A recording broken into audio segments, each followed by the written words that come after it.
And good evening, everybody. Welcome to another edition here on the Mass Steel Podcast. Of course, yours truly, Charles Prodigy Richey, as we're getting into week number 2 of training camp right now. As we got some other stuff trending around the football universe and sports realm, as I'll explain in a little bit shortly here. Plus, also David DeCastro did an interview with DK Pittsburgh and 24/7 Sports earlier today. That was done with Dale Lolley and Jim Wexell. We'll get to that in just a second. But in the meanwhile, too, also hear my top concerns for this season. If you guys want, feel free and follow me on my social media. I can be followed at Prodigy Richey on Twitter and Instagram. For the Mass Steel Podcast on Twitter, it is at Mass Steel CJR. And then also, you can follow me on Instagram at Metasteel Nation. And we are just going live right now. And basically, right now, for the time being, right now, the biggest news that we're hearing right now is reported this past weekend. And I just saw it earlier today from Pro Football Talk, Mike Florio. Basically, he was just suggesting that right now, due to the report that was on Saturday from Dennis Dodd of CBS Sports this past weekend, that the MAC became the first FBS conference to cancel its fall season. And rumors continue to swirl on Saturday that the Pac-12 and Big Ten will indeed be the next conferences to cancel their respective 2020 seasons. There's been 5 athletic directors feeling that it's inevitable there will be no football season played in the fall this year. And I got to really think right now, how much is that suit for the NFL? Because right now, the NFL, according to Mike Florio, we could possibly be seeing this year, possibly the NFL swooping in on Saturday games. Now, I made a tweet about this earlier today, and here's the thing. I'm not so sure if I'll be fine for, like, games being on Saturday. Because the thing is, too, you also got to look at it this way. I mean, you could also be throwing in the possibility, even with high school, we'll be seeing some Friday night games. I'm not sure if I want to do that, only mainly because one thing I'm looking at player safety, because you got to look at it this way. It's one thing enough right there to see players have to do a short turnaround when you have like your regular Sunday game, and then you're one of those teams that slot in for that Thursday night game. So you have at least less than 4 days to prepare for that, at least 3 practice days, pretty much. And that's usually a bummer in itself, but still, I mean, the thing is here, my whole point is with that, usually Saturdays is usually like around the time where you start hearing more closer, where we're hearing like the injury reports going into the week-to-week matchups.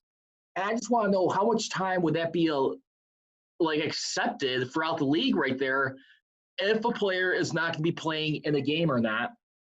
And would you feel comfortable with, as a football fan, having a game, like say if you win your Sunday game, 6 days later you have Saturday? So I would have to think, I mean, those particular scenarios right there, I mean, how the practices would look. I mean, will we be starting a little bit earlier? Will it be starting on a Monday for certain teams right there? My only thing is, and what we look at right now, I think with this, I'm just not sure if that'd be a good idea that'd be welcome. I mean, a comforting idea, like overwhelmingly. I'm not trying to dump on it right now. I mean, don't get me wrong. I mean, it is a real possibility we may not see any college football this season. And who knows if they'll be like the first to possibly be trending into the fall right now as we look at it. And when I think about stuff like that, I think I'd rather just stick with Sundays, leave it the way it is. I mean, the only times I think it's cool to have it like on Saturday games is when you have high school and college football regular seasons finished, by the way. And what usually ends up happening, you'll probably have in those late holiday games, maybe like around those Christmas holiday games where it's some playoff implication. But it's usually like a week or two before that. And for right there, for me, I'm not sure if that'd be something I'd be like looking forward to on a regular basis. again, I'm thinking about all player safety right now because this year, I think this is the last year we'll be having this 52-man roster, or it goes up to 55 next season. I mean, yet alone the fact that we already got the expanded playoffs this year. I mean, that's one thing. But I mean, just to fill in for TV time on that, I'm not really too sure. And right now, I'm not really too sure if I'm willing to do that. I just wonder how much notice the NFL would need. I mean, I would imagine we probably find out probably by the end of August. I mean, you still have to give like more of a notice right there. How much would that alter any of the schedules and everything that we're anticipating for people that are either watching the games from home, watching on Sunday NFL Ticket if it's not in your market, or if you do have some bars in your areas that are allowing people in attendance, depending on the capacity right now, would we be seeing Saturday football? A lot of people, I mean, there's been plenty of people who have been suggesting just cancel the season right now and probably try for something in the spring. The only problem with that is, and I would like to counter with that, is that you have the new league year, which usually starts around next March, which is around St. Patrick's Day week. So my question is right there, because I'm not sure if I want to push it towards there, because the thing is, you're talking about revenue that is basically being made, accumulated throughout the year. I'm not sure if they could do something where they could probably freeze the CBA, the revenue, and where they don't have to worry about if there's no season, you don't have to worry about affecting the CBA. The problem is it's already been pre-negotiated. I'm not sure how much you'd be willing, how they'd be able to tweak that, how they'd be able to make that work. I think you have to give it a try right now, make the best case scenario at the end of the day. I mean, listen, we already knew this season right here and any other sports is going to feel a little odd. But I got to tell you right now, I'm getting very comfortable with the very fact that you see successful leagues going on right now when we look at it. I mean, you look at the NHL, who's the very smartest one, in my opinion. And with it being primarily a sport that was born out of Canada and is primarily an international sport, I got to believe right here, I mean, they are the ones who are really taking this thing very seriously. They are the ones at the end of the day right now, when you look at their situation, I just feel like right now that when you lay it on the line, I'm not sure if I'd be willing to move to a spring schedule, let alone a Saturday schedule. I mean, you have to consider like the practice, getting ready for the games. When will be the cutoff time? So then if you're going to be playing a Saturday game, I think your injury report would have to be due no later than Friday, because I believe it's Wednesday through Friday or Tuesday through Thursday, however it's structured. Those would be my things, I mean, the red alert things. But when you also look at the NBA, aside from the NHL, I mean, these are the only two sports leagues that has been instituting a bubble environment. Hi, Cynthia. Baseball has not been, I mean, as we know, at this moment in time. But I definitely do see where this could be a challenge right here. Just try and make those adjustments. I'm not sure if the NFL would be willing to embrace. Don't get me wrong, it's more TV time. But then are we going to be seeing possibly games being split up between Thursday through Sunday? Will we be seeing some Friday night games? Those are stuff we need to take into consideration as well.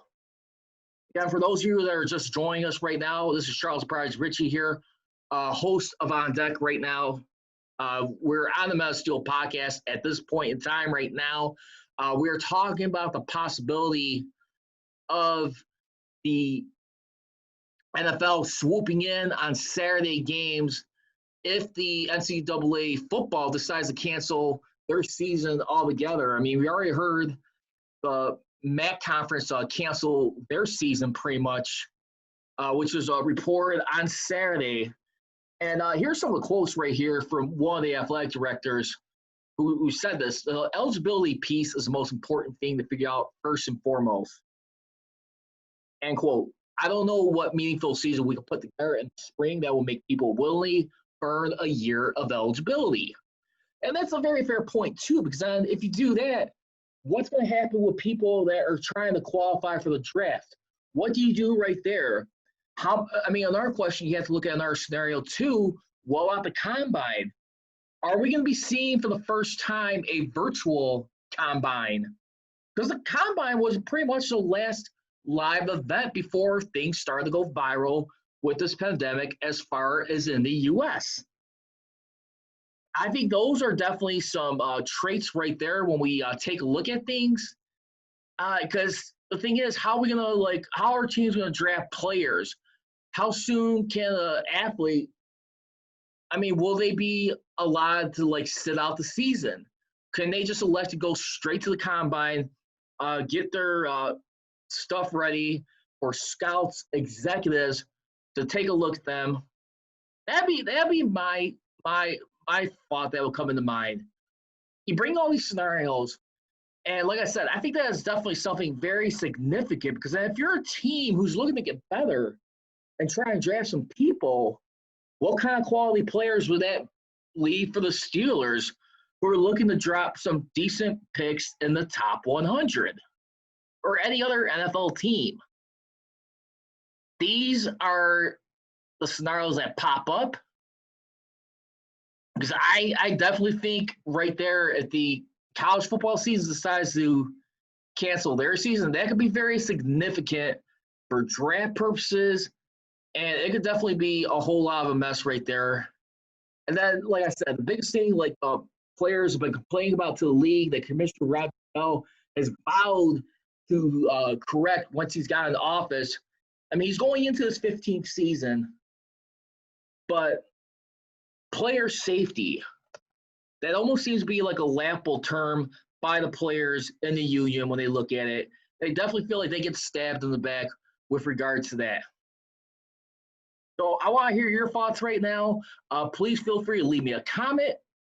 And again, hit me up on Twitter. You can follow me for the Men of Steel podcast at Men of Steel CGR, at Men of Steel Nation on Instagram. The Twitter account is booming right now, gaining some traction and some followers right now. So feel free to check that out. I'll definitely try to do my best to be tweeting, which I've been doing a lot more recently in the last couple of weeks. I'll stay on it and keep you guys posted. But how does a fan feel right now about possibility having the NFL play on Saturdays if there's no college football?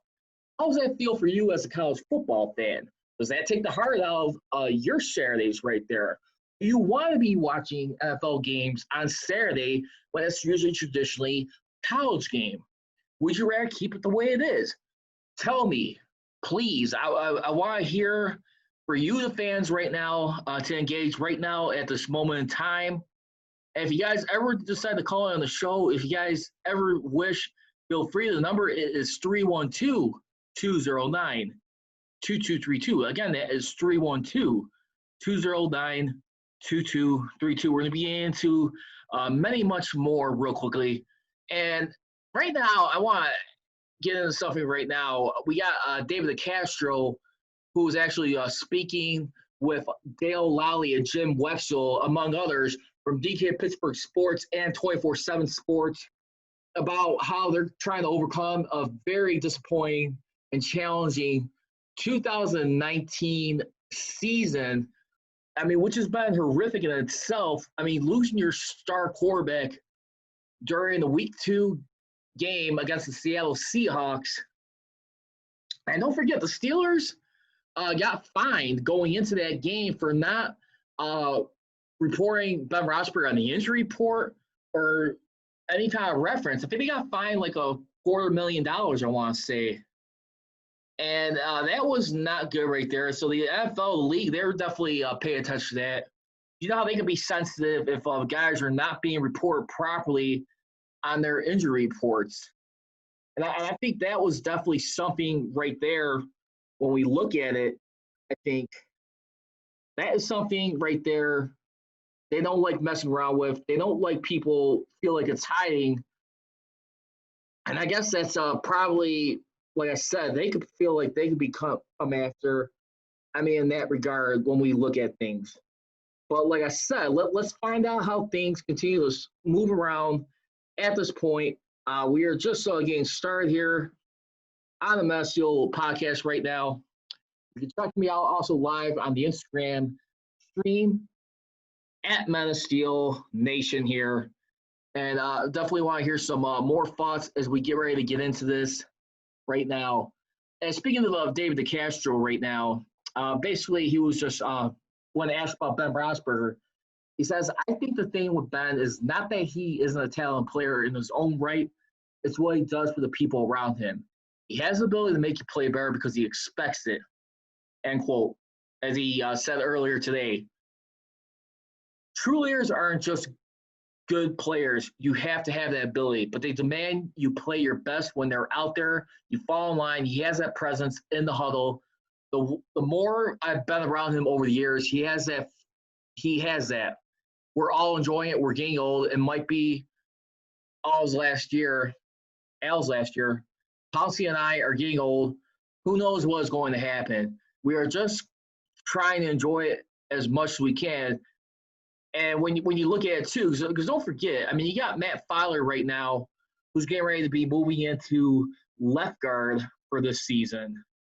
When we look at it, and the biggest thing when I look at it right now, I mean, from this moment in time, I feel when we take a look at it, is what are you going to do in those situations?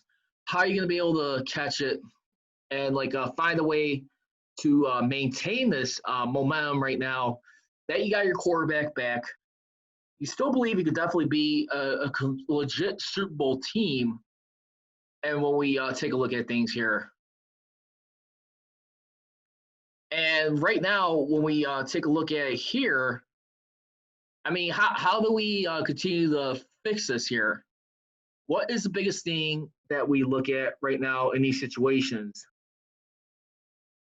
I mean, is it going to be more of a case when we look at a team right now who's got a lot to play for? And you got a lot of people who are going into their final year deals. I mean, you got a couple of people that are tagged. It's probably more than likely we might see the end of Bud Dupree after this season. Only time will tell. But then again, what are we going to be looking at with the other guys too? And I'm not sure. I mean, at this point, I mean, it's a lot of murkiness right now. A lot of unknowns, but I think definitely we'll get those things settled here for the time being. But let's only go to find out what this is in hand for right now, how Mike Tomlin continues to get this team in order right now. I definitely do feel like he is under pressure right now. I mean, you heard from Kevin Colbert's year-end press conference last season that we do not want another 8-8 finish. But then again, remember, Kevin Colbert, we are not sure if this guy is going to be returning as far as with the organization. I mean, is he going to step down after the 2020 NFL draft? Those are a lot of scenarios here that are booming right now that could definitely be highly consideration. And when I think about it, all these things right now, I mean, how do the Steelers really look themselves in the mirror as far as continuing to maintain that contendership right now as we look at it? And what will we take a look at things? My thing is, it is a lot more to go. And when we take a look at things here, but I just feel like it's a lot of unknown territory here at the end of the day. I mean, how we continue to have a future. I mean, not only with this pandemic, but just playing a successful season. And the good news, I think if you got to be a Steelers fan this year, I think the main things you could definitely look at this team is that they have not put anyone, no one has opted out so far. I mean, they are definitely one of the most available teams going into this season. I mean, when we take a look at the teams right now around the league, I mean, when we take a look at who opted out for the 2020 season, I mean, let's go ahead and pull it up right now. And here we go. And this is coming from radio.com, the complete list. And so far right now, I mean, you got a lot of people right now. I mean, the names that are standing out for this year when we look at things here.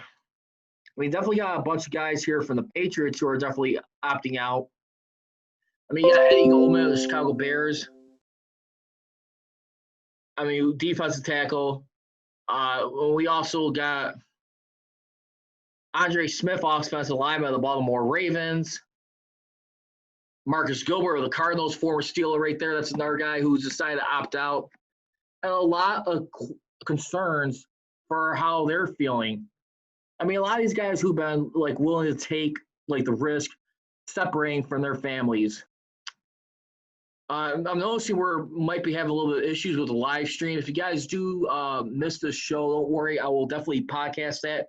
I apologize if you guys are running into any errors, seeing this or any cutouts. If you guys, for anybody, ladies and gentlemen, who are tuning in tonight, feel free to check out my posts on my YouTube channel, Man of Steel Podcast. You can also check out my videos on Men of Steel Icons. I'll repost this session today on the Men of Steel Podcast page for the first time. In case any of you guys missed the live stream, I'll definitely have a replay of it over here, and I'll be glad to share it. But definitely want to hear right now when we look at in a couple of days too on the next podcast on Wednesday, we're going to be going into NFL team positions according to ESPN. We'll break that down on Wednesday, see where the Steelers rank in the offense and defensive categories right now for this. So let's get ready to go right into it. Let's get ready to go into some fair or foul. Fair or foul topic number one. And this is mainly for Pittsburgh sports fans or anyone who decides to cheer outside of the Steelers, like say the Penguins, for example. I'm sure a lot of people in Pittsburgh who saw the collapse by the Pittsburgh Penguins on Friday, one of the upsets, I think 1 out of 3 upsets in the Stanley Cup qualifier, along with the Maple Leafs too, by the way, who actually lost to the Blue Jackets Sunday. And I think you also had the Predators losing to the Coyotes, the Edmonton Oilers losing to the Chicago Blackhawks, and then, of course, the Pittsburgh Penguins losing their series to the Montreal Canadiens. A team will purposely try to set themselves up for the NHL draft, but instead, due to the pandemic, shut things down. They happen to be in that 12 seeding right there, and where the commissioner, Gary Bettman, allowed to have expansion of the playoffs, have a 2014 format. The teams that were seeded 5 for number 12 would play in the qualifying round. Penguins lost, and that was definitely the worst exit of their franchise history, if you ask me. And what I mean by that, I'm talking about more like a one-and-done scenario. I posted it on Twitter, and I want to ask you real quickly, where do you feel like the Pittsburgh Penguins playoff exit ranks among all-time playoff disappointments in Pittsburgh sports history? This is how I got ranked. I got number 1 going as, of course, the Penguins right now. I'll let them take the cake on that one, just losing that one. That was an embarrassing loss right there. I mean, yeah, the penalty kill, working for the Canadiens in that series. And that was one of the frustrating things for the Penguins. They could not get the power play going at all. And basically, when we took a look at it, for that moment in time, 14 for 17 on the penalty kill. Penguins' penalty kill on the Canadiens was perfect, but you only scored 3 power play goals right there. Your season is done early. And not only that, today was also uh, the Alexi Lafreniere sweepstakes, which got awarded to the New York Rangers. So the Penguins, they're not going to get that. They're not in the top 10 of drafting. So I'm going to go with that as the worst one in Pittsburgh franchise history. Then we're also going to go number 2. I'm going to go with the Pittsburgh Steelers losing to Tim Tebow and the Denver Broncos in the 2011 playoffs. I thought that was the second worst right there, simply because still had a legit Super Bowl team right there. I mean, what a hot defense. Grant, you did not win the division. That was the first year under Joe Flacco and John Harbaugh where they won the AFC North in the division with Ray Lewis. I mean, the first time more so for Joe Flacco, I should say. But, I mean, that was a team right there. I mean, losing that one, that hurt. What ends up happening, I mean, I think it was Ryan Clark who gave up that long touchdown pass to the Broncos in overtime. And that was the first year they implemented that overtime rule. Instead of being sudden death, whoever the first team that was able to score wins, game over. I mean, the way it was set up, if both teams score a field goal on each of their possessions, the next score will be the sudden death victory. If the team with the opening possession scores a touchdown on their opening drive, game over, end of the game. Broncos did that. Steelers season was done. And then the third one, I'd have to go over there. I'd have to say the Pittsburgh Pirates back-to-back years in the wild card round exit. As far as what we do, I mean, you had 2014, 2015, a year after they went to the divisional series. That was the first year they ever had a divisional round matchup in their history ever. Because when they were last in the playoffs, it was basically like the top 2 divisions in the National League, top 2 divisions in the American League. You're in the Pennant Series, best of 5, then the World Series. So it was 2 rounds. This was their first time go-around as a wild card. They lost to the Giants and the Cubs after being the Reds the year prior to lose to the St. Louis Cardinals in the next round.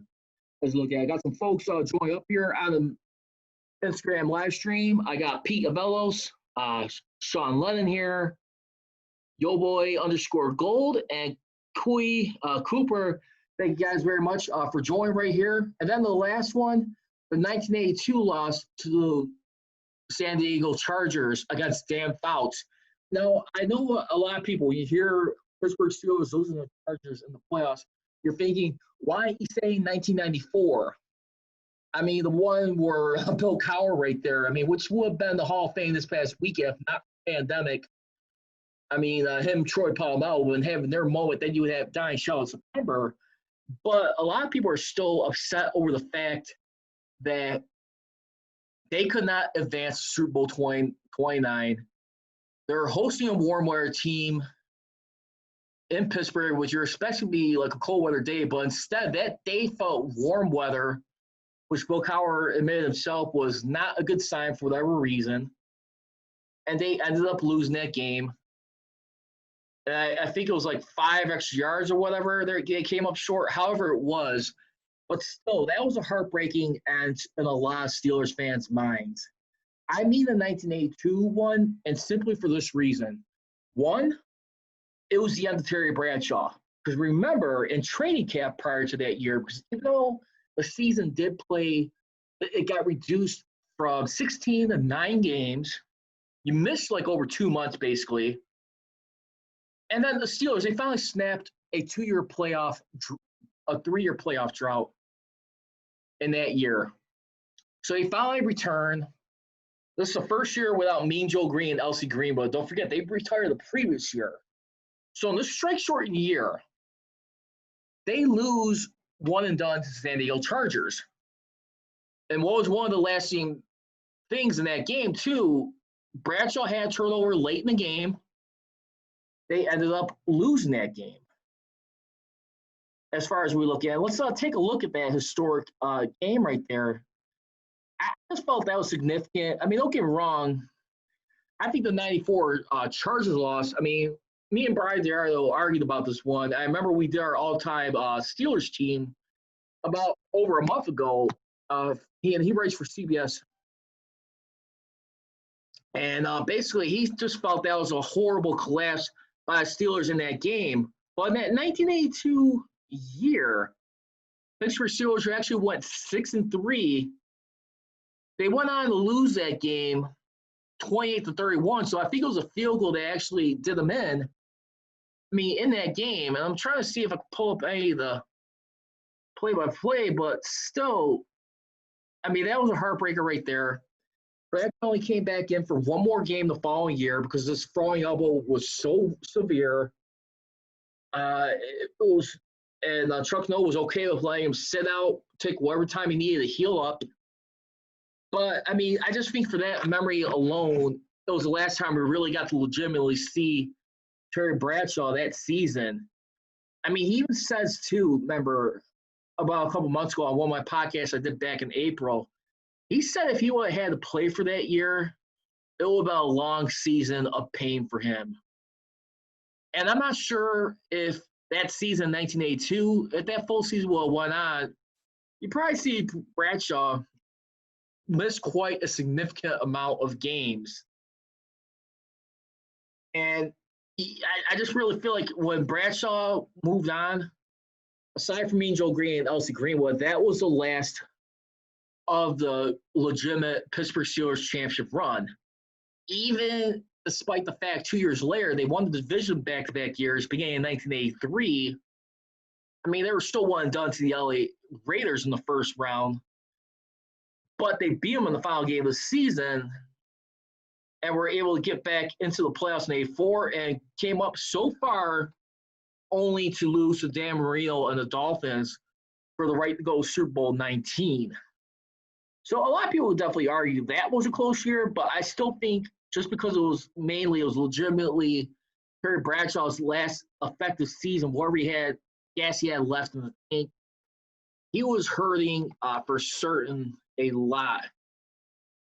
And you just knew, I mean, the wear and tear on his arm, the demands playing for the fans too. I mean, he even said, if you watch Football Life on Terry Bradshaw, I mean, he was basically just talking about the season right there, how basically, like, after they won their third and their fourth Super Bowl, in his mind, I mean, he was already feeling the pressure about having to do it again, possibly trying to three-peat. Remember, they also won back-to-back Super Bowls twice. I mean, the first two was on a damn good defense. I mean, the defense was good in all four of them. But the last two, you can definitely say it wasn't just defense, but the offense was definitely a notch better, simply because of the Mel Blount rule. And when you have that in effect where you're actually able to give them receivers legitimate space, only chuck one time at the 5 yards and no longer contact at 5 yards, that opened up a huge gap. Bradshaw had back-to-back Super Bowl MVPs and won his first ever league MVP, and only league MVP, not just for himself, but the sole representative of the Pittsburgh Steelers winning the regular season MVP. No other players done that, except your defensive players did have defensive players a year. And those are the things right there, I think. And by the way, too, speaking of Hall of Fame, I don't know if you guys saw my Instagram story I shared late Saturday night. It was on Jerome Bettis. I mean, it was a 5-year anniversary of him going into the Hall of Fame. And one I did forget to mention right there, and I apologize, by the way, you also had Mean Joe Green, who went in 1987 on that same date. He was the first Steeler since Art Rooney who got into the Hall of Fame, if I stand corrected. But, I mean, you look at it right there and how significant that was. I mean, that was 33 years ago, being the first member of that 1970s Steel Curtain. I mean, when we look at it, I mean, for that year, I mean, when we take a look at the Steelers here, I mean, Mean Joe Green, he went in 1987 after he retired from the 1981 season. That was on August 8th. So him and also, too, we also had one more Steeler in that one. which was John Henry Johnson, who also played in his career with the Steelers. He played from 1960 through 1965. So he played 6 seasons, majority as a Steeler right here. So he went in there with Mean Joe Green. Then also some other notable ones I'm trying to find as far as like on August 8th regarding that year when I posted it. I mean, that was pretty much it right there. But only thing I could say right there, Jerome Bettis was 5 years ago on Saturday, August 8th, who actually, by the way, when his first year of eligibility was supposed to be 2011, he actually didn't go in until, I mean, right there, his 5th try after being like inducted. And then you also have Rob Woodson, excuse me. So you have Rob Woodson right there about 11 years ago. And trying to find some more here.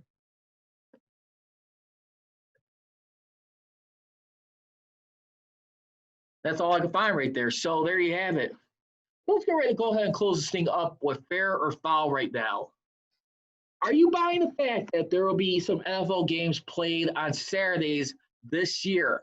Fair or foul that we'll see college football canceled and NFL will swoop in on Saturday games? Fair or foul? I'm going to say foul for right now, only because, I mean, you got the Big Ten Conference right now. That's one of the conferences that's holding off as far as like canceling their season.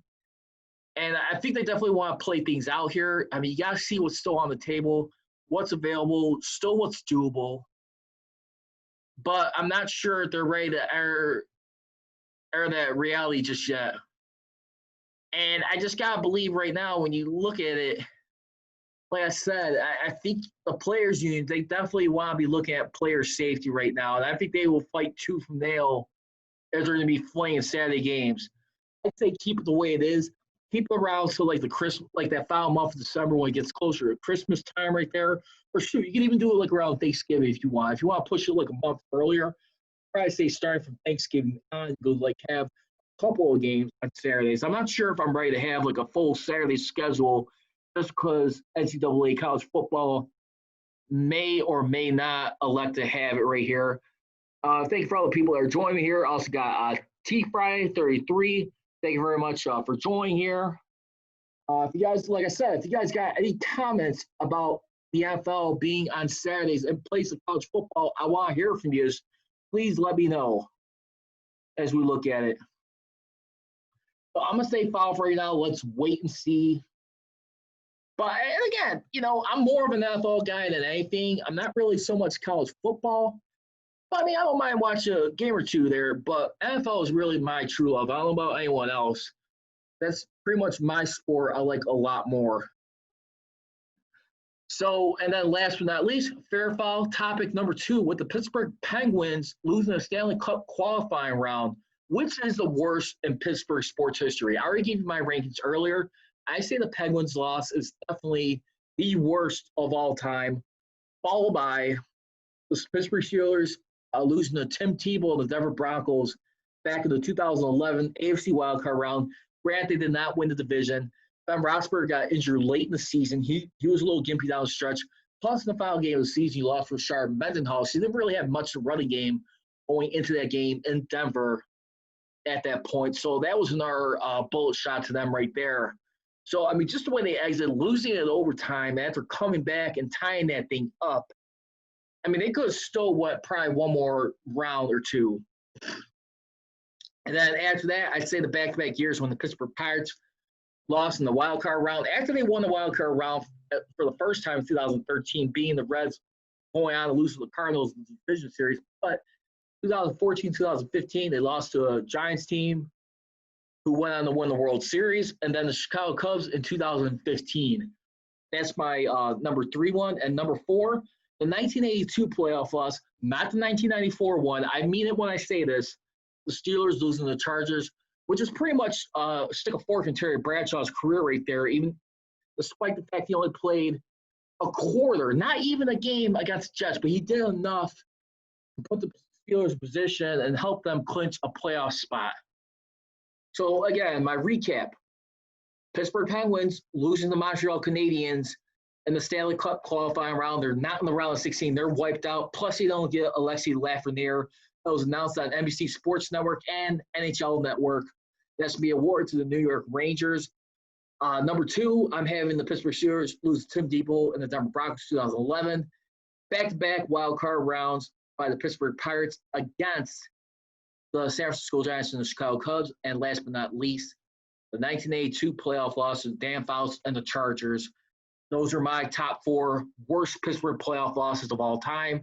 If you guys want to throw in some other scenarios, I mean, shoot, we even talked like the 2004 AFC Championship loss to the New England Patriots, which almost retired Jerome Bettis.